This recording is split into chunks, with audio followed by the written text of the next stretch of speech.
Income tax और ED को हमने अब तक 50 नाम भेजे हैं विथ एविडेंस, 50, और बार बार मैं जिक्र भी किया है मेरे प्रेस कॉन्फ्रेंस में। फिर भी ईडी या इनकम टैक्स को ना उनको कोई ऐसा लगता है कि एक रिस्पॉन्सिबल मेंबर ऑफ पार्लियामेंट, एक रिस्पॉन्सिबल लीडर एक बात बोल रहा है तो उसके ऊपर कोई इंक्वायरी होनी चाहिए। ऐसा ये हमारी सेंट्रल एजेंसीज को क्यों नहीं लगता है? हमारे बारे में ये बोगस, ये बोगस, ये बोगस। मिस्टर किरीट सोमैया ने एक केंद्रीय मंत्री के बारे में 100 बोगस कंपनी की लिस्ट खुद दी है। आप देखिए ईडी को।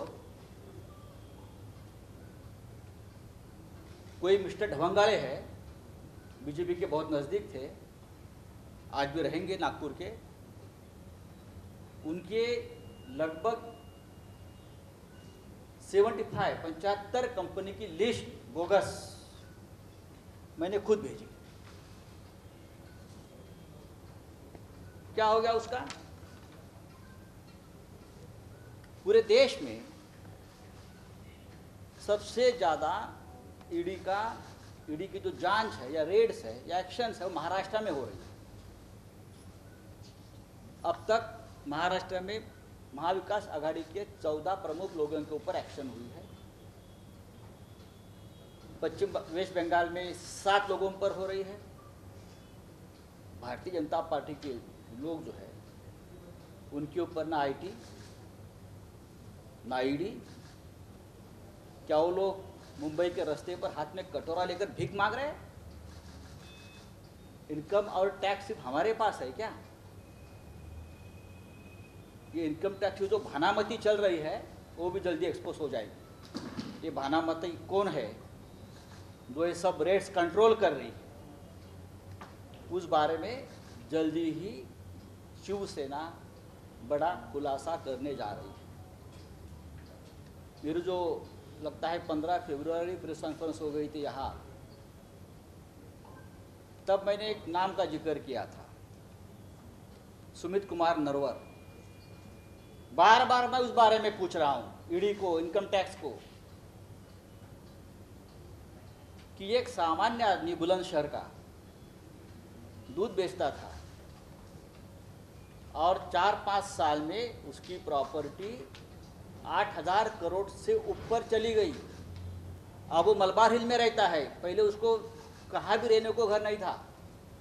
अब वो व्यक्ति नोएडा में रहता था, उसका मलबार हिल में अब बड़ा आशियाना है, बड़ी बड़ी प्रॉपर्टीज है।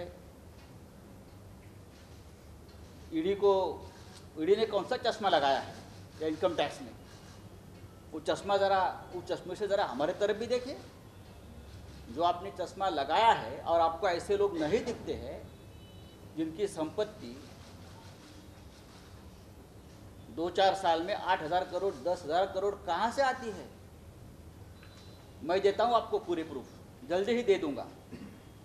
और दिल्ली और महाराष्ट्र के कौन से बीजेपी के नेता का पैसा, किसकी बेनामी प्रॉपर्टी उसके पास है, ये भी मैं जल्दी ही पहले प्रधानमंत्री को जाकर बताऊंगा, बाद में आपके पास दे दूंगा, क्योंकि मैं रिकॉर्ड बनाना चाहता हूँ।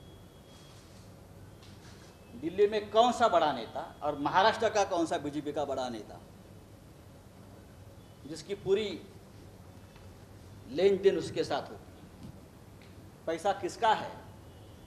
ये ट्राइडेंट ग्रुप कौन सा है मुंबई में, जिसको 5 साल पहले सबसे ज़्यादा यहाँ सरकार की तरफ से कॉन्ट्रैक्ट्स और काम मिलते थे? मेरे पास पूरा है हिसाब किताब।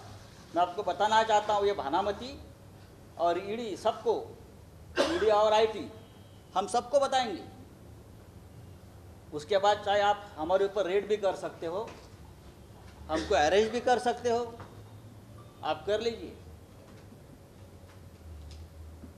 अब एक इम्पोर्टेंट बात, मैंने 15 फरवरी के मेरे प्रेस कॉन्फ्रेंस में शिवसेना भवन में ईडी के वसूली एजेंट्स के बारे में बताया था। 4 पांचवा किरीट सोमैया भी है उसमें, गेस्ट आर्टिस्ट है वो, लेकिन बहुत इम्पोर्टेंट है। और ईडी के अधिकारी, बड़े अधिकारी, अब उसमें से कुछ अधिकारी तो भारतीय जनता पार्टी का टिकट लेकर चुनाव लड़ रहे हैं, और मैंने सुना कि इस अधिकारी ने, जो ईडी का अधिकारी था, उसने यूपी के 50 उम्मीदवारों का खर्चा भी किया है, ये मैं सुन रहा हूँ। वो आप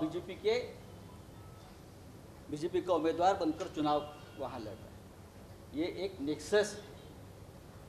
उसका मतलब ये है ईडी भारतीय जनता पार्टी की एटीएम मशीन बन गई है। मैं बहुत ही जिम्मेदारी से मेरा बयान है, as responsible citizen of this nation. ED और ईडी के कुछ अधिकारी भारतीय जनता पार्टी के एटीएम मशीन बन गए हैं। उनके एक्सट्रॉशन के बारे में मैंने एक पूरा काला चिट्ठा प्रधानमंत्री जी को खुद पीएम कार्यालय में हमने लिख कर दिया है।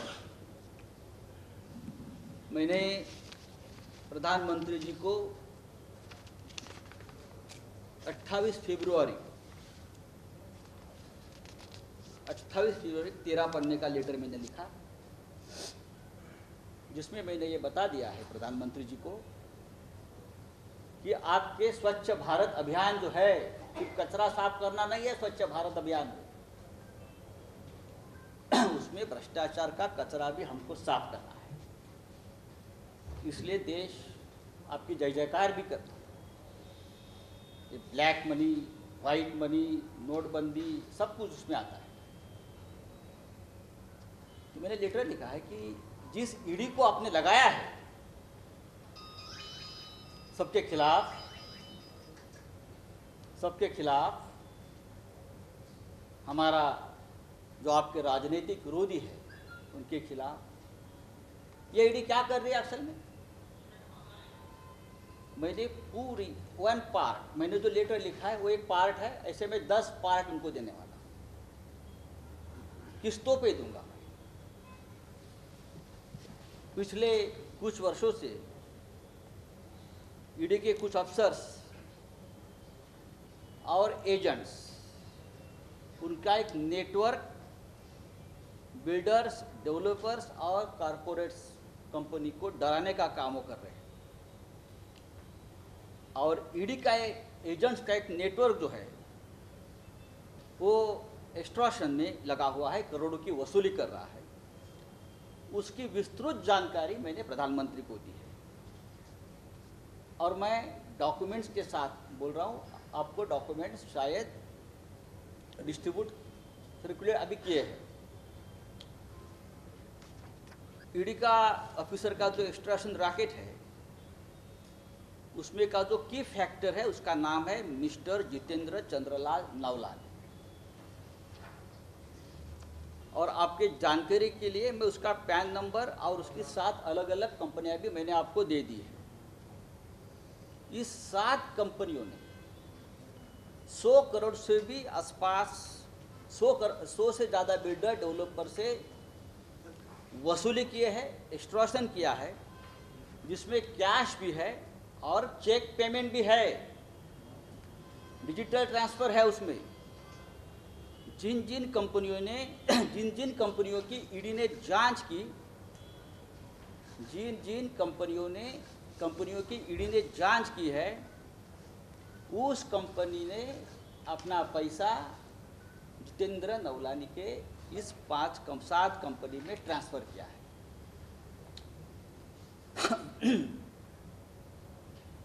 और यही ईडी जो है, ये जो नवलानी है, ये ईडी के senior officers, directors, joint directors, उनके लिए काम करता है। मैं कुछ उदाहरण आपको देता हूँ, बाकी सब तो लेटर में है, आप देख सकते हो। ये मेरा पहला लेटर है और जा रहा है। 2017 में ईडी ने दीवान हाउसिंग फाइनेंस कॉरपोरेशन लिमिटेड की जांच शुरू की। अचानक जितेंद्र चंद्रलाल नवलानी और उसकी 7 कंपनियों के खातों में दीवान हाउसिंग फाइनेंस और उसकी जुड़ी कंपनी की ओर से 25 करोड़ रुपए ट्रांसफर हो गए। उसके बाद 31 मार्च को 2020 तक एसआर वाधवान और उनके फैमिली की ओर से जितेंद्र नवलानी की कंपनियों के खाते में और 15 करोड़ ट्रांसफर हो गए। नंबर 2, इसी तरह अविनाश भोसले और उनके मामलों की ईडी ने जांच शुरू कर दी। तुरंत अविनाश भोसले एंड ग्रुप से 10 करोड़ रुपए जितेंद्र नवलानी और उसके 7 कंपनियों में ट्रांसफर हो। यूनाइटेड फास्फोरस के मामले में भी यही हुआ है। जैसे ही ईडी की जांच शुरू हो गई, जितेंद्र नवलानी की 7 कंपनियों में 16 करोड़ रुपए ट्रांसफर हो गए। गेलॉर्ड कंपनी लिमिटेड, यही हुआ है। इस कंपनी के खिलाफ ईडी की जांच शुरू होते ही 10 करोड़ रुपया नवलानी की कंपनी सिक्योर सिस्टम में अनसिक्योर्ड लोन के रूप में रिफ्लेक्ट हो गया। बहुत ही गंभीर बात है। ईडी की जांच शुरू हो गई मॉन्शर fire protection system private limited की कंपनी की। तुरंत 15 करोड़ रुपया नवलानी की इसी कंपनी में ट्रांसफर हो गया है। इसी तरह नेरका केमिकल्स की जांच शुरू हो गई ईडी की यहाँ कंपनी, और बाद में नवलानी के खाते में 10 करोड़ और फिर एजेएल के कंपनी से 15 करोड़ अनसिक्योर्ड लोन के रूप में नवलानी के खाते में ट्रांसफर हो गया। मैंने प्रधानमंत्री जी को बताया ये लिस्ट एंडलेस है और सिर्फ नवलानी की कंपनी में नहीं ट्रांसफर हुआ है,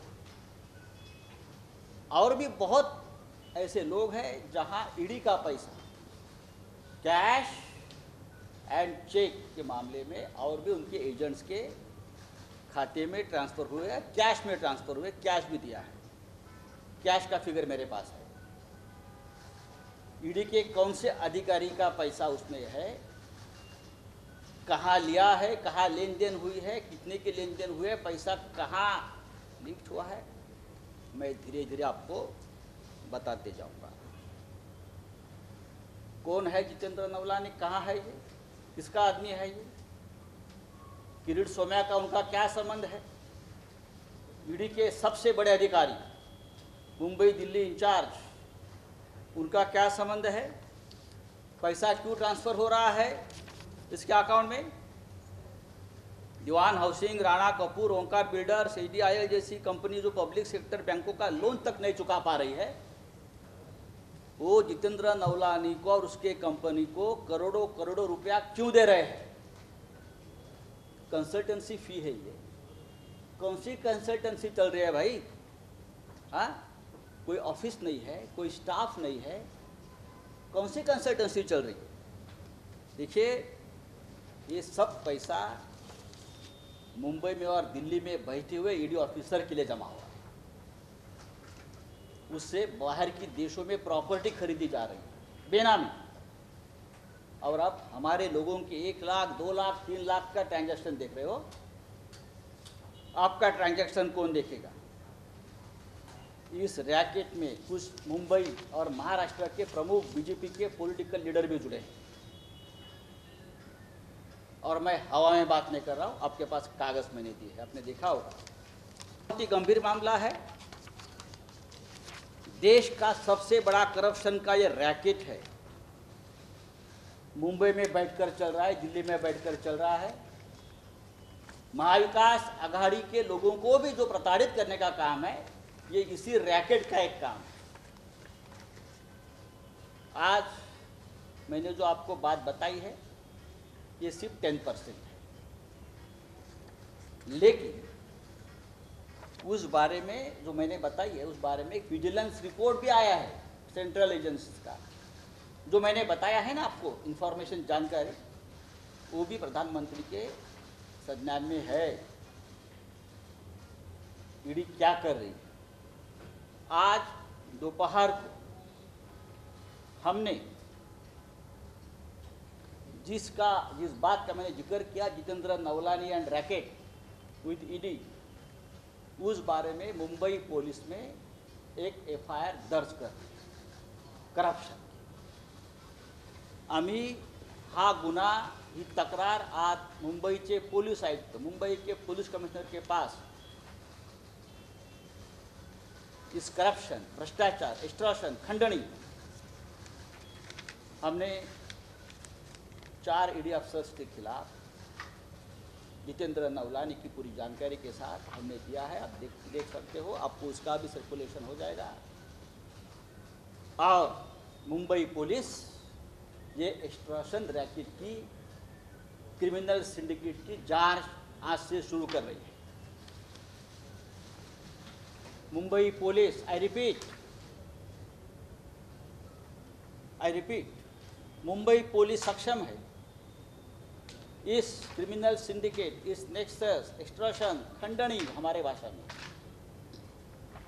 मुंबई पुलिस उसकी जांच आज से शुरू कर रही है। And mark my words, ED के कुछ अफसर जेल में जा सकते हैं। ये चोरी, ये लफंगेगिरी, ये डकैती, ये एक्सटॉर्शन मुंबई में जो चल रहा है, करोड़ों करोड़ों रुपया कहाँ जा रहा है? क्या पीएम केयर फंड में जा रहा है? क्या नहीं, आपके घर में जा रहा है, विदेश में जा रहा है, विदेश में जा रहा है। और ये भी रैकेट में दे दूंगा आपको, उसमें कौन शामिल है और बीजेपी के कौन से नेता शामिल है उसमें। ये वसूली एजेंट में बीजेपी के भी नेता शामिल है, पूरा उसमें आपको जानकारी दे दूंगा। आज हमने उस बारे में ऑफिशियल कंप्लेंट लॉन्च की है, आप देख सकते हो। और ये हवा की बात नहीं है, कागज़ है। कुछ लोग कागज़ मांगते हैं ना, कागज़ के ऊपर बहुत विश्वास है। हमने हज़ारों पन्ने कागज़ दिए ईडी में, लेकिन कोई अब तक उस कागज़ पर कार्रवाई नहीं हुई है। तो अब हमारी जो एजेंसी है उसके पास कागज़ गए हैं महाराष्ट्र, और महाराष्ट्र मुंबई की पुलिस पूरे विश्व में बेस्ट पुलिस है। दूसरी बात है, ये किरीट सोमैया जी है, महान महात्मा, सबके भ्रष्टाचार के मामले निकालते हैं, कागज़ फड़फड़ाते हैं। करने दो, उनकी हॉबी है, पता तो कुछ नहीं।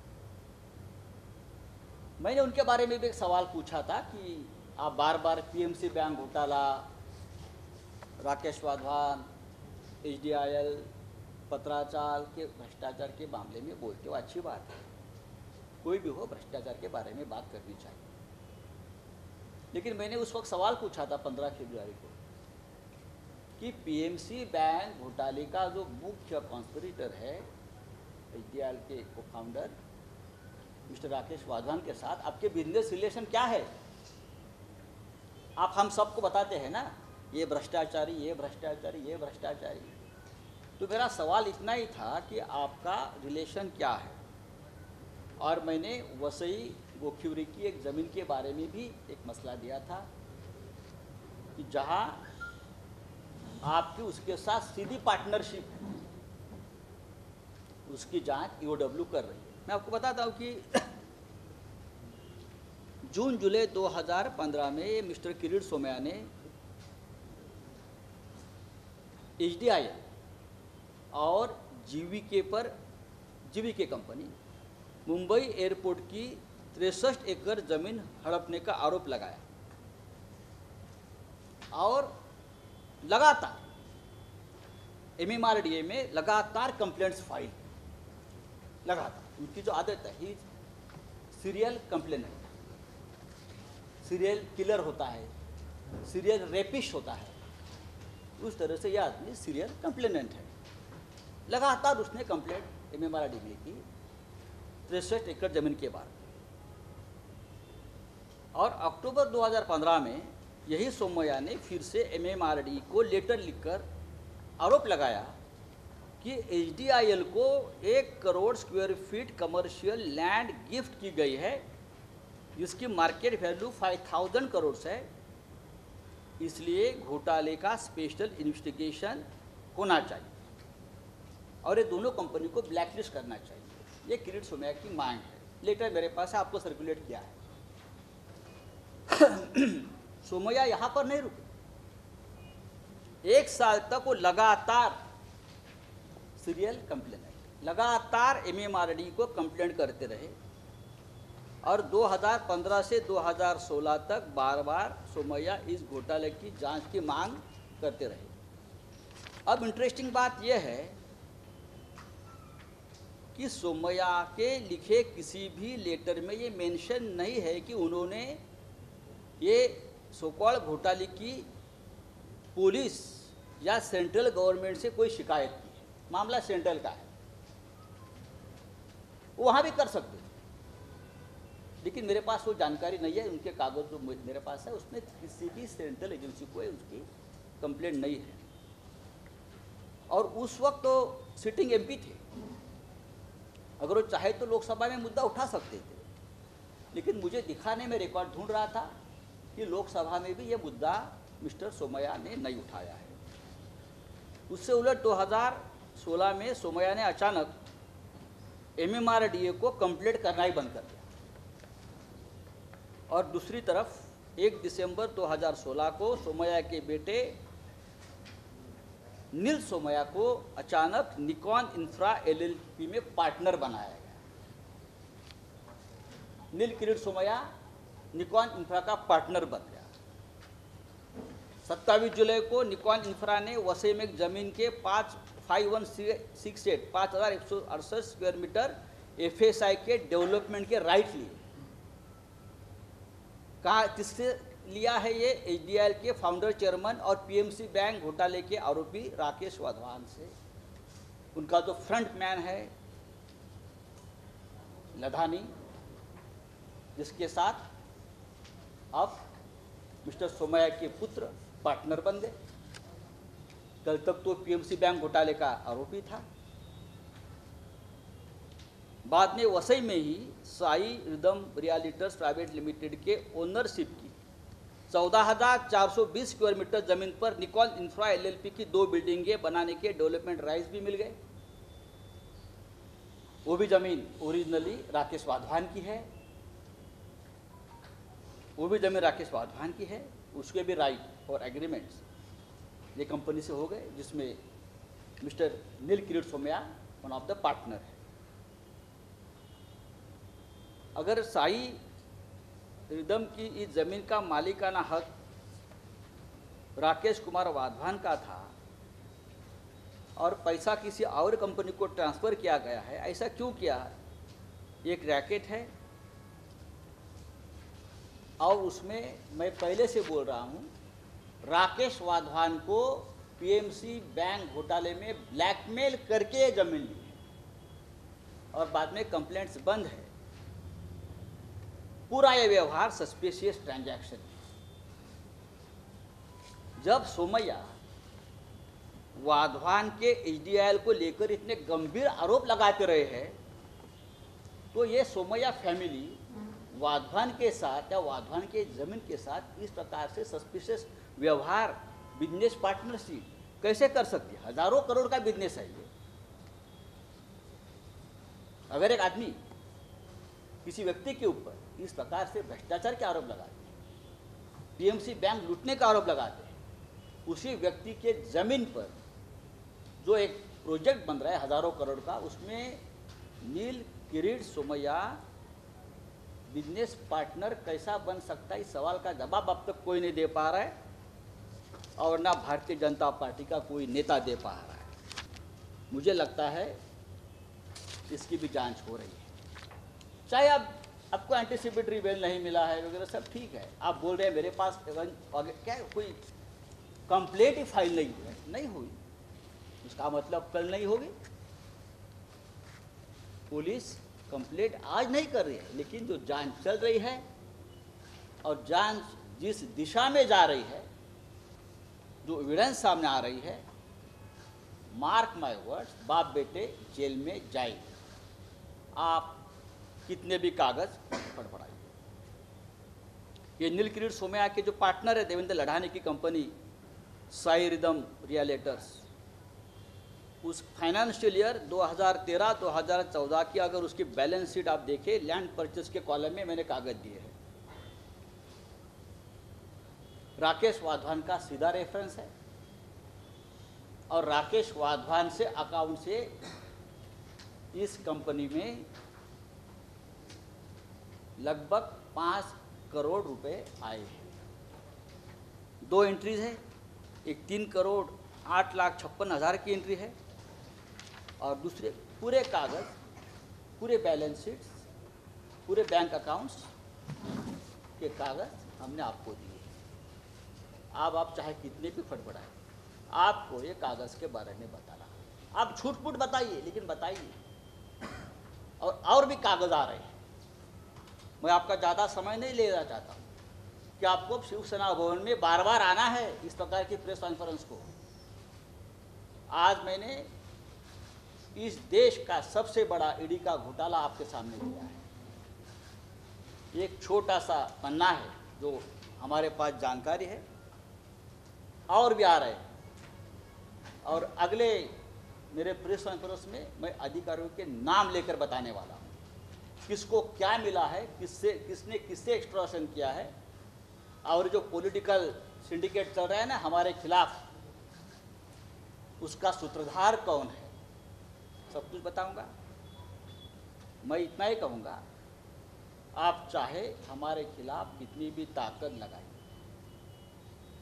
चाहे शिवसेना हो, चाहे महाविकास आघाड़ी की सरकार हो, आप कितनी भी साजिश रचिए,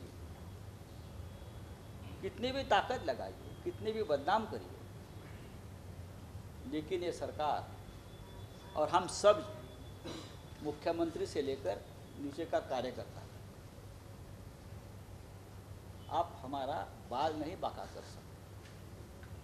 ये सरकार रहेगी, महाविकास आघाड़ी रहेगी, और चाहे मुंबई महानगर पालिका को सामने रखकर अगर आप हमारे लोगों के ऊपर एक्शन ले रहे हो, झूठे एक्शन, तो ये आपके ऊपर बुमरांग होने वाले।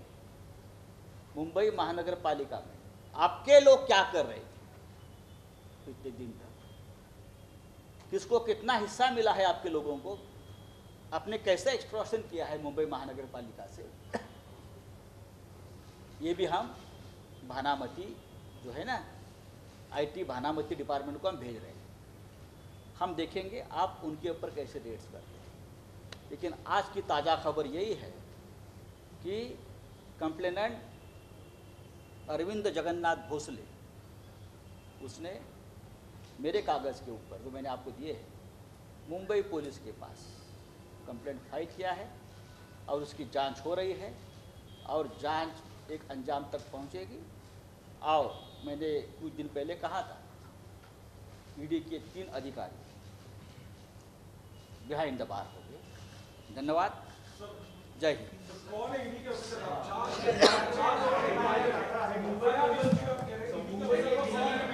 आप कागज पढ़ लीजिए, आपको पता चलेगा।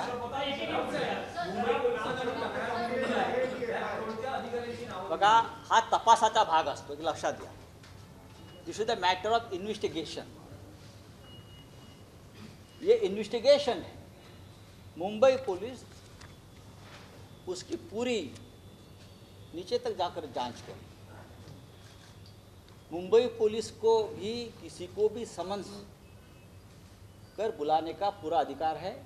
ऐसे मामले में अगर आपको अधिकार है हमको उठा, हमें भी अधिकार, अगर आपको अधिकार है सेंट्रल एजेंसी को, समझ लीजिए वो अधिकार स्टेट सरकार को भी होता है, और वो अधिकार क्या होता है वो भी आपको पता चलेगा। दो सवाल है। पहला सवाल ये, तो आपने जो डॉक्यूमेंट दिए उसमें 1:52 का वक्त जो अरविंद जी के नाम से है, तो थोड़ा क्लैरिटी चाहिए। नहीं, मैं क्लैरिटी वगैरह नहीं, मैंने कागज दिया है। आपका हर सवाल का जवाब मैं नहीं दे दूंगा। ज्यांची नावं आपण त्याच्यात उल्लेख केलेला आहे, 70 नावं आहेत आणि 58 कोटी रुपयाचं ट्रान्झॅक्शन आपण दाखवलं, ते चेक्स आहे। चेकचं, तर त्या लोकांची तक्रार ही नोंद करणार आहात, त्या लोकांची मी बघा तुम्हाला एक कळलं पाहिजे की आता हा विषय गेलेला आहे मुंबई पोलिसांकडे. हे प्रश्न मुंबई पोलिसांची हे उत्तर देऊ शकतील. तक्रारदार नाही, आम्ही नाही. तपास कोणत्या दिशेनं जाईल, तपासासाठी कोणाला बोलवलं जाईल हे मुंबई पोलीस ठरवतील. आम्ही क्या भारतीय जनता पक्षाचे लोक आहोत का?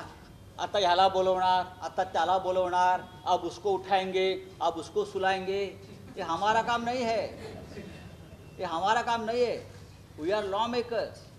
हमारा जो ठाकरे सरकार है वो कानून से काम करती है, तो कानून से ही काम होगा. जिसको बजाना है वो कानून से बजेगा.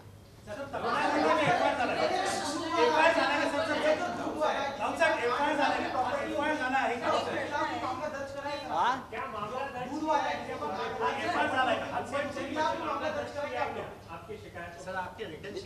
देखिए रिटर्न, देखिए बात ऐसी है भाई, मैं प्रधानमंत्री को एक शिकायत की है. आप मुंबई पुलिस के पास आज दोपहर को ऑफिशियल हमारी कंप्लेंट हो गई है. अब मेरी जानकारी है कि जांच की शुरुआत हो रही है. Thank you very much.